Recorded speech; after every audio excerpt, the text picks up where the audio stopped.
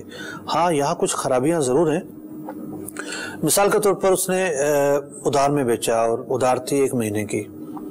اگر بارگیننگ کے وقت یہ پتا ہوتا کہ 6 مہینے میں پیسے دے گا، ہو سکتا ہے وہ زیادہ پیسے بتاتا. لیکن 1 مہینے کے ادھار پر مال بیچ دیا گیا، اب اس نے پیسے لیٹ کر دیے. اب اس کو یہ حق نہیں ہے کہ وہ یہ کہے کہ جناب تم 6 مہینے بعد پیسے دے رہے ہو تو 6 مہینے کا ریٹ لگاؤں گا. نہیں، ریٹ تو لگ چکا، سودا ہو چکا. بارگیننگ جب تک ہو رہی تھی اختیار تھا ریٹ کم زیادہ کرنے کا. سودا جب ڈن ہو گیا تو پھر سودا ڈن ہونے کے بعد آپ قیمت نہیں بڑھا سکتے، آپ جو ہے اضافہ نہیں کر سکتے. اس کی وجہ یہ ہے اب تک آپ نے جو ریٹ مقرر کیا وہ مال کا ریٹ تھا. اب اگر آپ بڑھائیں گے تو ٹائم اور پیریڈ کا معاوضہ ہوگا، اور ٹائم اور پیریڈ کا جو معاوضہ ہے وہی تو سود کہلاتا ہے. تو یوں نقد اور ادھار کا معاملہ جدا ہے، لیکن پھر ادھار بیچنے جب جاتے ہیں لوگ اس میں بہت ساری غلطیاں کرتے ہیں، وہ ایک جدا گانا معاملہ ہے. ٹھیک ہے، ایک سوال اور یہیں سے ہم اپنے تاجر اسلام بھائی سے کریں گے. عقیل بھائی السلام علیکم ورحمۃ اللہ وبرکاتہ. وعلیکم السلام ورحمۃ اللہ وبرکاتہ. عقیل شریفت علی راولپنڈی سے حاضر ہوں. مفتی صاحب کے بارگاہ میں عرض ہے کہ ایک اسلامی بھائی کے پاس رینٹ کی شاپ ہے. اب وہ شاپ کو چھوڑنا چاہتا ہے اور بازار کے کچھ لوگ اس کو کہتے ہیں کہ یہ آپ مالک کو بتائے بغیر ہمیں دے دیں. اب یہ جو رینٹ پر ہے مثال کے طور پر یہ 10,000 مالک کو دے رہا ہے اور اب مارکیٹ سے اس کو 25,000 روپیہ مل رہا ہے. تو اس طرح کا کاروبار کرنا کیا جائز ہے؟ ٹھیک ہے جی، یعنی کرائے کی جائیداد کو آگے کرائے پہ دینا. دیکھیے اس میں آپ ایک کام کر لیں کہ اس دکان کے اندر کوئی اضافہ ہو جائے. ظاہر بات ہے اسٹرکچر میں تو کوئی اضافہ نہیں ہونے دے گا، مالک نہیں چاہے گا یہ، لیکن آپ اس کے اندر کوئی کیبن لگوا دیں، کوئی جو ہے اس کے اندر ایسا کام کروا دیں جو اضافہ کہلائے اور مالک کو بھی اعتراض نہ ہو. ٹھیک، ایسا اضافہ کروانے کے بعد آپ اگر آگے کرائے پر دیتے ہیں زیادہ کرائے پر تو یہ عمل جائز ہوگا. اگر کوئی اضافہ نہیں کرواتے تو پھر آگے کرائے پر دینا جو ہے وہ زیادہ قیمت پر وہ جائز نہیں ہوگا. ٹھیک ہے، اس میں مالک کی اجازت کی ضرورت ہوگی؟ نہیں، ایگریمنٹ ان کا ہے نا جی، مالک کی اجازت کی ضرورت نہیں ہے جب تک ایگریمنٹ ہے. جب تک، جی ہاں. ٹھیک ہے، ہمارے سلسلے کا وقت بھی اختتام کو پہنچا. انشاءاللہ عز و جل آئندہ اتوار کو پھر حاضر ہوں گے اللہ نے چاہا تو، اور احکام تجارت میں آپ کے سوالات بھی ہوں گے، مفتی صاحب کے جوابات بھی ہوں گے. اور دعوت اسلامی کے زیر اہتمام جو سوشل میڈیا ڈپارٹمنٹ ہے اس میں ہمارا ایک فیس بک پیج ہے جس کا عنوان ہے مدنی چینل لائیو. اس پر بھی ہمارے مدنی چینل پہ آنے والے بشمول احکام تجارت دیگر جتنے بھی سلسلے لائیو ہوتے ہیں وہ اس پہ بھی اکثر و بیشتر لائیو جا رہے ہوتے ہیں، براہ راست جا رہے ہوتے ہیں اور بعد میں بھی اس پہ موجود ہوتے ہیں. تو اگر آپ چاہیں تو وہاں پر وزٹ کر کے بھی اس سلسلے کو دیکھ سکتے ہیں. کوئی سوال سمجھ میں نہیں آ رہا، کوئی جواب سمجھ میں نہیں آ رہا تو ریپیٹ دیکھ کر اس کو انشاءاللہ عز و جل سمجھا جا سکتا ہے. اللہ تعالی ہمیں عمل کی توفیق عطا فرمائے. صلو علی الحبیب صلی اللہ تعالی علی محمد صلی اللہ علیہ وسلم. تاجر جو متقی ہو، جو سچ بولتا ہو، جو